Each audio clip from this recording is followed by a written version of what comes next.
We are back talking thoroughbred horse racing on Prime Sports Network. And since it's a Monday, that means Chad Summers. I know he's got a leisurely job, doesn't really like to work too much. So we're very fortunate to get the opportunity to get him out of bed, plop himself up, and talk horse racing. Chad, no more Derby prep races. This is it. We're ready to go. Now it's all about health. Who makes it to the starting gate in 3 weeks? Well, at this point, Greg, I think it's a matter of fine tuning. This is actually the biggest week to me. This week and next week, even though there's no more prep races, because what this week and next week, these are your final preparations. When you look in terms of like football, for example, that third preseason game when the starters play the first half, whereas opposed to the fourth preseason game that they used to have, where starters play a series. So the next week, these are your serious breezes. Everybody who ran in these prep races is going to have a very, very important breeze, and how they look to our eye and how they come out of it physically will determine whether or not they kind of move on to the Derby. So now we know who's qualified. We're waiting on 2 or 3 horses that are in that top 20 list. But other than that, right now, there's still a chance that horses might drop out. And that's kind of the biggest difference between our sport and all the other sports. Because in the other sports, if you qualify for March Madness or the NCAA finals or, the Super Bowl and you have that dead week, that's a week of recovery. Whereas for us, this is a week of, very important practices, and the workouts are very, very crucial. This is a big week. You don't want to do too much too close to the race. This is the big week of works coming up this week. With your experience and the amount of workouts you've seen leading up into the Derby, what would you say is there like a percentage that you can weigh as a handicapping tool where you say, I've done this long enough, I've seen enough of these prep workouts for each Derby that I know I have a pretty good idea, 75%, over 50%, 80%, 90%, that only a certain number of horses are probably going to have a shot to win it based on what I see with workouts before the Derby? Look, you'll have your odd years, right? There, a horse like Mine That Bird comes to mind. That was 50 to 1 long anything shot. can happen. Yes, Anything can happen, right? As soon as they open that gate, anything can happen. There's 20 horses, but look, there's a few things you want to see. One, you like seeing horses getting over there early and getting used to that track and having workouts over that track. So a guy like Todd Pletcher, Hall of Fame trainer, he's won this race twice before. His horses left on Saturday. They arrived on Sunday, including horses that are on the bubble right now. Chargett is now in, but he's there. He moved from Keeneland to Churchill. Mo Donegale's now at Churchill, and Pioneer Medina is also in Churchill. So it's one of those things where they're going to have their last 2 workouts at Churchill. Steve Asmussen's horses already at Churchill. Brad Cox, his horses will all be at Churchill. Obviously, Tawny Port, the winner of the Lexington, will now kind of join that fray. And you're going to see kind of a buildup of almost everybody having their horses have their final works at Churchill. Now, a guy like Chad Brown, who's a great trainer, has had a lot of success in this game, he's electing not to. He's keeping Zendon kind of away from everything. He's going to be at Keeneland. His final workouts will be at Keeneland. He'll ship over late. Bob Baffert used to do it for years now. Tim Yakteen, who has Taiba and Messier, they'll ship in late. They won't work over the track. Now, they'll still come out early enough that you'll be able to watch them train for a couple of days. And when we have that final kind of Derby Super Show with myself and you and Jonathan, we'll have all the information and all the, hopefully, the keys to victory kind of on lockdown. But at this point, it's who's here, who's not, when are they coming, finalizing some jockey stuff. And we also have some shippers coming in this week. We're going to have the horse from Dubai, the second place finisher, obviously the winner of the race, Crown Pride is already there, the Japanese horse, but now the second place finisher, Summer is tomorrow, will be getting there. I think he gets to Chicago on the 20th. He'll do 3 days of quarantine and be over at Churchill on the 23rd. So he would be the one kind of horse this week making that final move from the United Arab Emirates, flying all the way here to the United States. And while a lot of people are saying he's a long shot, he is going to be a pace presence. He's a horse you're going to take seriously because he's shown a proficiency to be on or near the lead and has just one race further than 7 furlongs. Yeah, just one time has he got more than a mile. So he's going to be fast. And a little news on him this week, there will be a jockey change, even though jockey Ty Gaucher, who not only picked him out at the sale for the owners, is good friends with the owners, the stable jockey for the barn for Bhupat Seymour, and rode him to the second place finish. He will not be riding him in the Kentucky Derby, and Mikel Barcelona, top international jockey, has secured the mount. So a little bit of news on that front from Dubai today. He'll be coming in to ride for the Derby. So if you had, if you were handicapping the Derby, and let's just say somebody came to you and said, "Hey, we're putting together a Kentucky Derby show. We want to produce it. We want to handicap it. You're going to be, let's just say they say you're going to be the top handicapper. So I need you to answer this question for me for my prep work. How many different aspects regarding handicapping are you going to use? So you just said workouts. That's one. Yeah. How many others do you use? Well, you use the sheets. You know, I'm a big fan of the rags and sheets. I think the rags and sheets. Now, the rags and sheets at this point are basically in. Obviously, we're just waiting on Tawny Port's number from the Lexington. But the sheets themselves are in.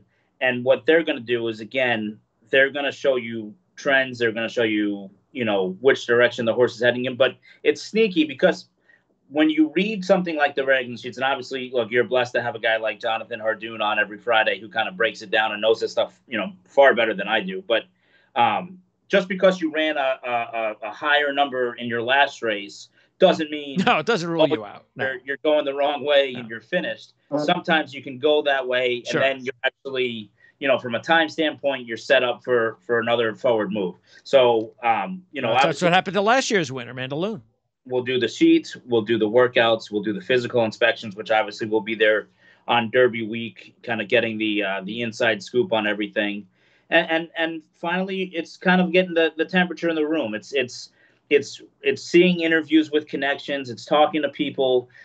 Who's got that gusto, that real feel of confidence in them. Now, Bob Baffert had it every year. He's won 6 with an asterisk, right?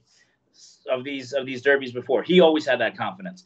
When you come in now, you look at a guy like Todd Pletcher, who's won 2 derbies before. Brad Cox, who now has gotten put up. That was his first derby last year. He'll obviously, I think, even have a little bit more experience now, which will be scary since, he's such a talented trainer in his second go-round. Then you'll have a lot of trainers. This is the first time they've ever done it. And so there's so much that goes into the preparations, the week of, and then finally the day, and how your horse is going to react and how your horse is going to prepare. It's 105, maybe 125,000 fans there. Most of them, this will be the only horse race they'll see all year. And, this isn't like the old, act like you've been there before. You're at a golf course with a silent golf clap. This is the Tiger Woods golf fans, the ones that are hooting and hollering, doing the wave when you're walking over there. So you got a bunch of, 20 young thoroughbred, 3-year-old, colts and geldings that are walking over. They've waited all day for this. The one thing that horses do is they pick up on energies in barns, okay? And so what you want to do is be as cool and calm, as collected as possible. Act like you've been there before, right? Like Barry Sanders when he scored a touchdown. Just hand the ball to the referee. But you're so excited, and there's so much of a nervous energy that goes into you when you're getting ready for the day. It's tough to keep it contained. There's people tailgating throughout the back area. There's a lot more people in the barn area than you would normally see on a normal race day. It's basically just like immediate personnel. And to me, I always kind of joke about it, like in a prize fight for boxing, where when a boxer's in the back, we see it when you watch those HBO After Dark shows when they'd have, the trainers there, the cut man's there, a kiss kiss from the girlfriend, and then you're getting taped up and you're going. That's normally the same thing in horse racing. The trainer's there, the assistant, the groom, the hot walker. That's it. Nobody else is really mulling around. And on the day of the race, you have a security guard, you have the sheriff department's there. You have just, people tailgating everywhere, getting drunk, having a good time, which is great for them. But the horses are picking up on this different level, something different's going on. And so now you're waiting and you're waiting and you're waiting. And, the day starts, I think the first race is like 10:30, but your race is until 6:04 at night. And so you almost hope, like a guy like Brad Cox and Todd Pletcher and Steve Asmussen, that'll be represented in 7 or 8 of the races on the day. Yeah. It's almost weird because sometimes you're like, I don't want to be bothered by anything else. And then sometimes you're like, you know what? This is a good distraction. Yeah, this is business as usual. I'm in my flow of the day. Whereas some of these other people, it's their only horse. They're used to running stables of, 50, 100, 150 horses. And they're here with this one horse for the whole week. They've stared at them. There's nothing else you can do. You just want the horse to be relaxed. And so then you get them ready. And now you're walking. And before you make the walk, everybody kind of huddles up together, and all 20 horses. And now there's 18 passes for owners to make the walk over with the horse. And there's about 6 to 10 passes for the trainer and their assistants and all their people. So you're talking about basically 25 people per horse times 20. Okay, now add into that NBC's cameras, TVG's cameras, the official radio, a few other select media, photographers that are making this march, right? It's almost like a march to Gettysburg, okay? And everybody's now huddled up together in the chute, walking before you make the walk over. And NBC gives the cue because obviously everything is always TV related, right? So NBC will give the cue for the first horse to start walking over, and it is something that is almost undescribable as far as the energy level that happens as soon as the people start seeing. Because at Churchill on Derby Day, you have seats that are only on Derby Day. They're never used. The rest of they have different sponsors and different this and that, and so like even around the turn, past the long past the wire, all the way over by the chute, there are people there that are huddled up that are sitting there. And it's almost like the Macy's Day Parade when they see the balloons and before Santa comes, everybody is sitting there and they start screaming and shouting, "Come on, 6, come on, insert your favorite horse here," whatever. The people with Hot Rod Charlie last year, I mean, that felt like a college game day experience. They were booing Essential Quality in the paddock, which was hilarious. But at the end of the day, the horse needs to try and remain as cool and calm as can be. And that's where the relationship, and I can't stress this enough, the relationship that horse has with its groom, the one who takes care of him every day. And a lot of times you'll have somebody on his other side, which is either an assistant or an exercise rider, somebody else that's close. That's not for show, okay? That's to try and keep the horse as calm and collected as possible, because you don't want them to burn all this energy up prior to the race. I mean, it's further than they've ever gone, going 1.25 miles. So you're trying to just keep them as contained as possible. And so on that walk, that's kind of like the final test, right? So you do all your studying and you do your preparations, and obviously you listen to our podcast, the week of, and we'll give you plenty of kind of good information. But the final kind of tool in the tool belt is the walkover. How long is that before the race? It'll be about.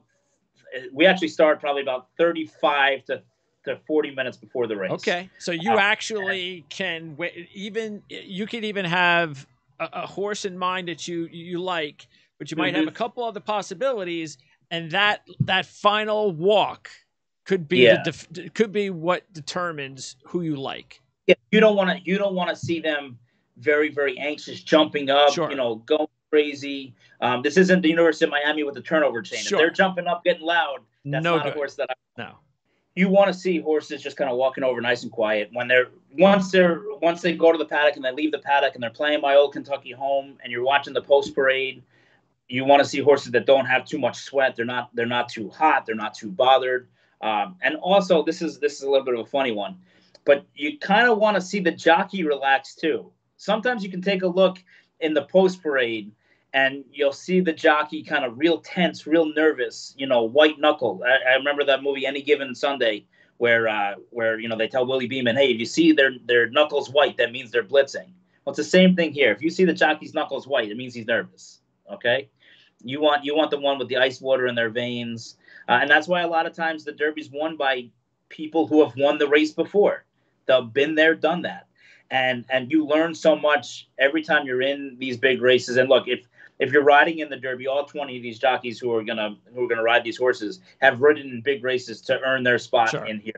But riding in the Kentucky Derby is a totally different animal, and that's kind of the final, okay. And then I'm sure Jonathan will tell you, take a quick look at the odds board, because obviously people wager different amounts based on what the horses are odds. What I love about the big races, especially, of course, the Triple Crown races, and you can see it for the most part in the big Breeders' Cup races, but definitely the Triple Crown races.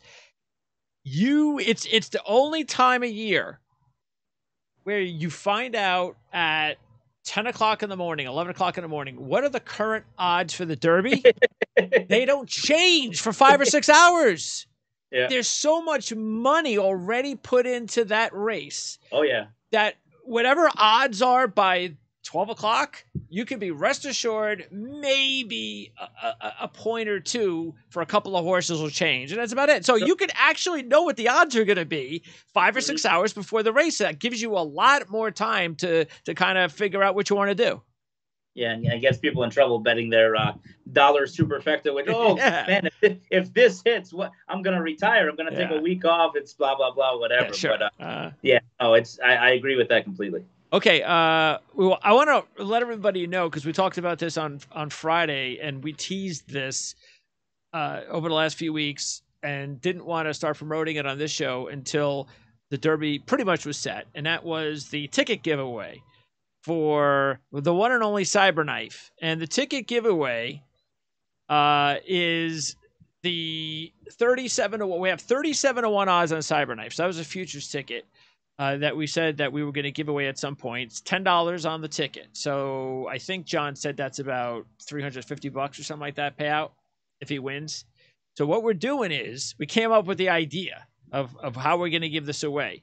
So in order to qualify, you obviously have to be a patron at Primes at patreon.com/PrimeSN. So that's a given. But you could do a $5 or $10. Don't matter. You're a patron. You get the opportunity to join the contest. So all you have to do is pick a race, any race, by April 30th, which is the Saturday before the Derby. And once you become a patron, you have access to getting in touch with me, email, text, whatever, and you could do that. And you basically say, hey, Greg, this Friday at Keeneland, race 6, I'm taking the 7 horse. Okay, so how many patrons do we have? Everybody gets that one chance. So the person who wins the race obviously is going to have a chance to win, but it's also going to depend on how much money you make on how much the payout is on the race. Because you have to decide. You're not going to go, I'm going to take a 1-to-5 shot, so I'm going to win. Yeah, but you might win 20 cents. Another guy got a 5-to-1 shot. He's getting $12. He wins. He beats you. So now, can I do this once, or it's only once. But this is what we're going to do. If everybody makes their pick before that, then John's got an extra ticket or two, and we'll do it again. So if you guys get these tickets in soon, then we might be able to give away more than one. So it's up to you. So the best thing to do is, since you have a couple of weeks, is get in a race this weekend. And if everybody gets a race in this weekend, then we'll give it away again next week on the 30th. So anyway, so it just gives everybody an opportunity that's a patron on our channel at patreon.com to win a $10 future at 37-1 odds on Cyberknife. If I had to actually say the name of the horse, who, of course, is still the number 1 horse on your poll, which hasn't changed, which is no surprise, because Tawny Port.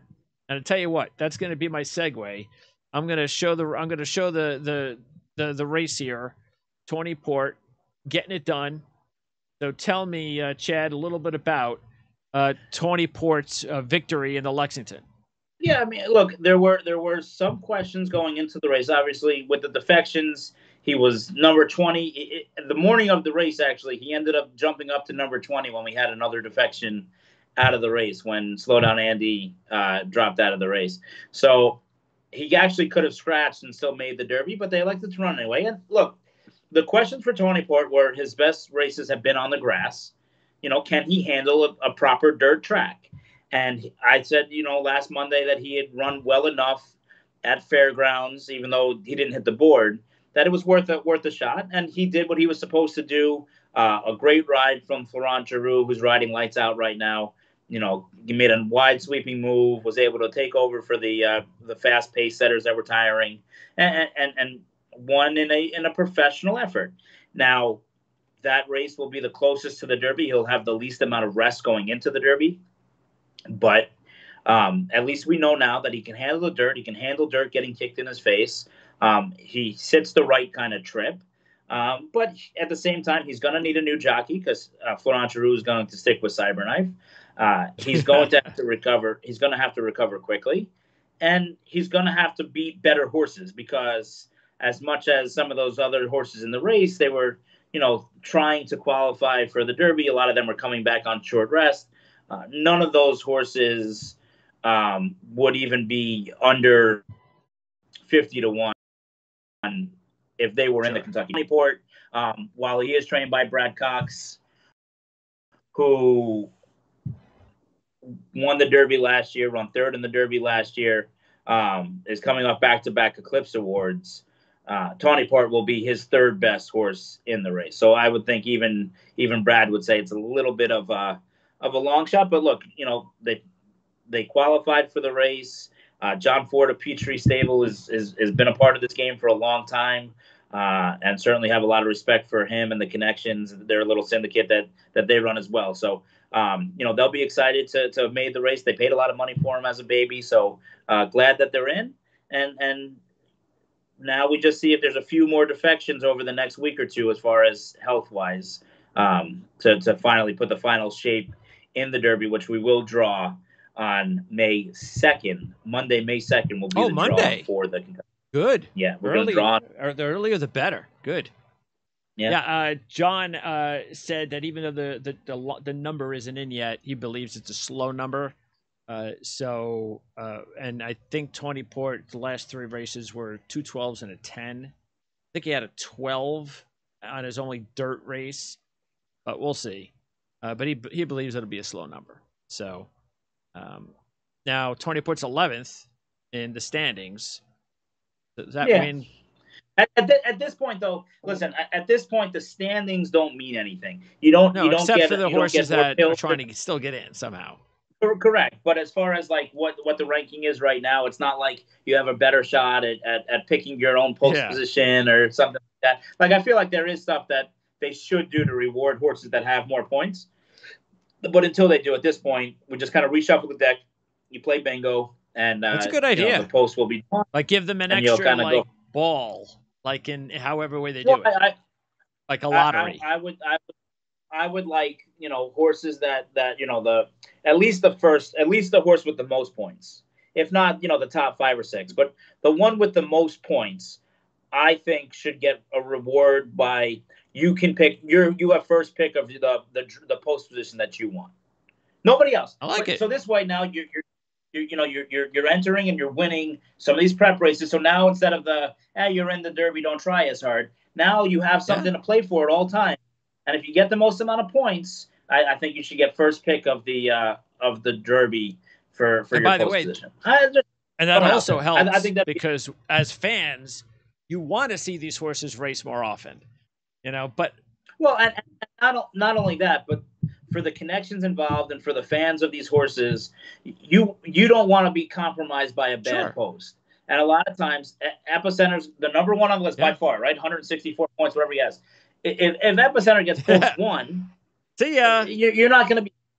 And it's like, you know what? I had a great winter. Everything went to preparations, and I have nothing to show for it, besides the saddle towel. So I do think, and they've tweaked with the Derby over the years with different things and different concepts. I think that'd be a fun one. And I think a lot of people would kind of come on board with that idea that the horse with the most amount of Derby points gets their first pick of the of the thing. And how about the horse who's 20th on the list gets the last pick?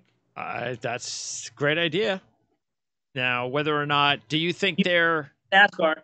In NASCAR, if somebody has an accident on the Friday in the trial run, whatever it is, they gotta start in the back of the pack. Right. I'm sorry. And if you just edge your way in, you just eke your way into the Derby. Yeah, no, and then they went up with like the premier post position. Yeah. Correct. That's not correct. fair. So I don't know. I just throwing that out there. I think that's interesting. Let's see here, because I hadn't even looked for, because I'm gonna have all this stuff ready when we do the preview, and that's gonna include breeding connections, prep race connections. I didn't do anything because I'm assuming it's 04, but am I to assume that nobody's ever won the Lexington and the Kentucky Derby? It probably has been. Yeah. Back in the day, those horses ran every week, so the Lexington was a bigger deal. Yeah, that's true. It's been, I'm sure it's been a while. Could have happened though, but yeah. I wouldn't say that it's never been done before. So so we'll have all this ammo, which is important. You talk about what you use to, or I asked you what you would use to handicap, and this is how I would handicap, or this is how I handicap, or at least put the information together, which we'll go over. Which does matter, whether, like you said, whether it's post position, how many have won from certain positions, how many have not, what are the percentages, all that kind of stuff. It all factors in. I do know we're on a pretty good run though of favorites, or at least I think it's been something like, I don't know how there haven't been good payouts the last year or two, correct? It's been pretty much like this for 10 years, hasn't it? Where we have. Well, look, it's tough to talk about last year's Derby, but if you must, that's why I don't even remember it. What happened? Medina Spirit. Oh, that's did right. Pay of course. well. What am I talking about? Of course, I remember. Mandaloun would have paid. Mandaloun would have paid well. The year before was the COVID year. Authentic wasn't the favorite, but was one of the more likely winners. The year before that was the huge, upset with Maximum Security being DQ'd and Country House at a $1 trillion to 1 getting put up. So it's been, kind of over the map. There was a run for a while where the favorites were winning. And a lot of times, as Bob Baffert goes the favorite, right? Your Justifies, your American Pharaohs, your horses of that nature, of course. There's no Bob Baffert That's this right. year, right? There's Bob Yaktine or Tim Baffert, whatever you want to call him. But at the end of the day, Bob Baffert himself won't be there. It seems as though it would be a surprise if Epicenter is not going to be the morning line favorite. And then second, throw a net over Zendin or Moldonigal or the horse that won the San Diego Derby, Taiba. They all look like they're vying for second favorite, since everybody just remembers the last race that everybody runs. Well, let's see, April 10th. We're only talking about week ago, which is after everything except the Lexington. I'm looking at Caesars Sportsbook by William Hill futures. Epicenter 5-1. Messier 5-1. How about that? Surprise. Zandon 7-1. Taiba 8-1. Cyberknife 10-1, where we thought it would be. Cyberknife about 10, 12-1. That was our call. And White Barrio 10-1. White Barrio might be a nice little.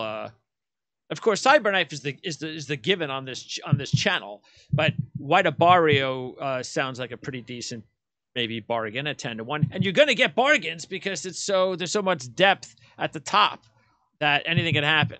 So that's what you got to go. Again, we know what we're doing with Cyberknife, but this is definitely a year where you don't take the favorite. You just don't. No way. There's too many other possibilities. No, I don't. Listen, I mean, I can't knock anybody who likes Epicenter because he's had such a good run this winter. I'm just saying financially speaking. But still, listen, even financially speaking, you're talking about, what'd you say? It's about 4-1 on that? 5-1. So 5-1. If you bet any other sport, of course, when are you getting 5-1 money line? right? Now I understand everything else is 1v1. Yeah. It's not 1v20. Yeah. But still, 5-to-1 odds is nothing to Sure. sneeze at if you do have a strong opinion on the horse. Yeah, I don't know how many times, like there'll be this big race, and there'll be a horse that's the favorite, and it's a low price, and then the race is over, and you take a look at the winning payout, and you go, Mm-hmm. that's actually not that bad for that horse. You got to say to yourself, you know what? That's why I've learned over the years to not take favorites just because of what the odds are. Again, so I'm just saying this particular thing is a different strategy, but for the most part, I think that's important. Well, I think the other thing here is in the depth of the fields, you're also rewarded with these bigger bets, whether it's multi-race, trying to get the horses, in the races before it's your race. There's an Oaks Derby double where you can bet the winner of the Oaks and the winner of the Derby, or exactas, trifectas, superfectas, where because there's 20 horses and so many combinations, even if you like Epicenter, maybe you don't want to pay him to win at 5-to-1, but you want to include him in your exotic or trifecta wagers where, you know what, I like this horse. If he wins and one of my big long shots, one of my bombers comes in, I'm still gonna get paid, and it's not the end of the world if Epicenter wins. So don't toss the favorite just to toss the favorite, especially in this situation where right now Epicenter hasn't given us any indication that he doesn't like Churchill, or he's not going to run a good race. He breezed on Sunday and looked just fine doing it. So certainly have no concerns at all with Team Epicenter, other than Hall of Fame trainer Steve Asmussen yet to win the Derby. But somebody had an interesting fact the other day. He's 0 for 23. He does have I think a second and a third. But the average odds of the horses he started in the Kentucky Derby has been 33-1. So he's not always coming in there with Epicenter of the world, with the favorite in the world. He's coming in there with horses who have sneaked their way into the race. They were picking up pieces, not winning the big race, and that's kind of how they ran on the day. So, it's like having a really good coach who finds a way to get his team to the postseason, and they get there and they get blasted, and they blame the coach. Hey, if I wasn't coaching this team, they'd have 4 wins. So the fact that I got this team in the postseason you should be giving me credit for that. Bill Belichick got the Cleveland Browns to win a playoff. Yeah, right. That should have been the first indication. And managed to get fired a couple of years later. When he got the second chance, and that doesn't include the one day he coached the Jets, but when he got the second chance, there was no looking back. So it's very, very similar to that extent, right? You do need the players. You can be a Hall of Fame coach, and you can will your players, you will your horses to better performances than they should have. But you do need the horse. It's such an important priority. I mean, you're nothing without the horse. Anybody. As far as the long shots, let's see. Murillo is 22-1. Tiz the Bomb is 24-1. I'll give you 240-1 on Tiz the Bomb. Early voting is. Well, I mean, look, early voting in Murillo, it's tough to take them in the future wagers because both of their trainers, right? Murillo trained by Steve Asmussen and early voting trained by Chad Brown, who have major contenders in the race already, are both on the fence about whether or not they're even going to run the horses in the race. So at this point, 22-1 is not a high enough. How about 45-1 for early voting? It's not enough because you don't know they're going to run. So it's not like they're in the starting gate. Yeah, they've qualified, but it doesn't sound like Chad Brown is committing to running in the race. And I'd hate to bet $10, even though it's $10 if early voting runs in the race, he's 25-1 instead of 45-1. Well, yeah, if there's 50-50 shot he doesn't even run, there's $10. You might as well just give it away.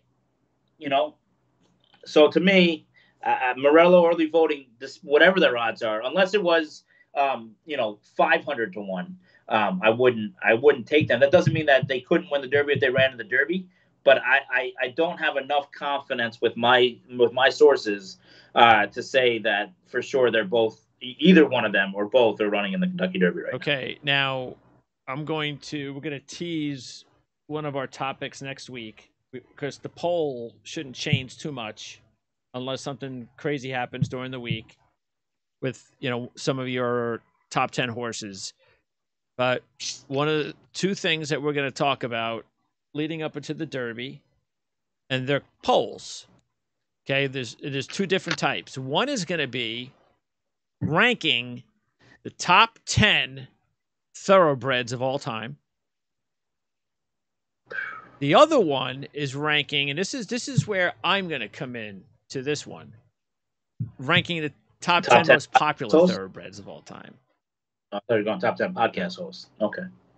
And then I also want to ask you, and I'll have mine as well, but to tell me what, and we'll watch as we talk about it, is rank your top. Doesn't have to be. It could be top 3, top 5. Your the best ever derbies. Now it's not. It's just going to be for you personal. Everybody has a personal best, and it could be a personal reason why this is one that just always you remember. It's the favorite for whatever reason. So these are some rankings that we're going to fill out over the next couple of weeks, starting next week. And then we'll just figure out which way we'll go with. But again, top best thoroughbreds, most popular thoroughbreds, and your favorite Kentucky Derby races. So, Chad, again, I think we have 2 more shows before our Derby preview show. We got 2 more Mondays, and then we have our, which is why I think this would be good to talk about between now and then.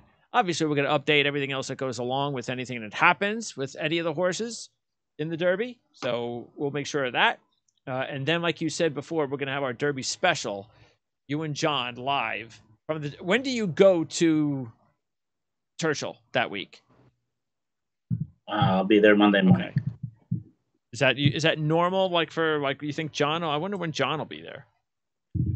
John will be there Thursday night. John will be there as late as possible. He will make sure that he doesn't stop off at Turfway on the way, though. I promise you, he will fly quickly over Turfway. Why? What's that? Well, we didn't have a good experience. That's what it's. Oh, Turfway. I don't know why I heard you say turquoise or something, but yeah, Turfway. That's that's the no return trips for John ever at that racetrack.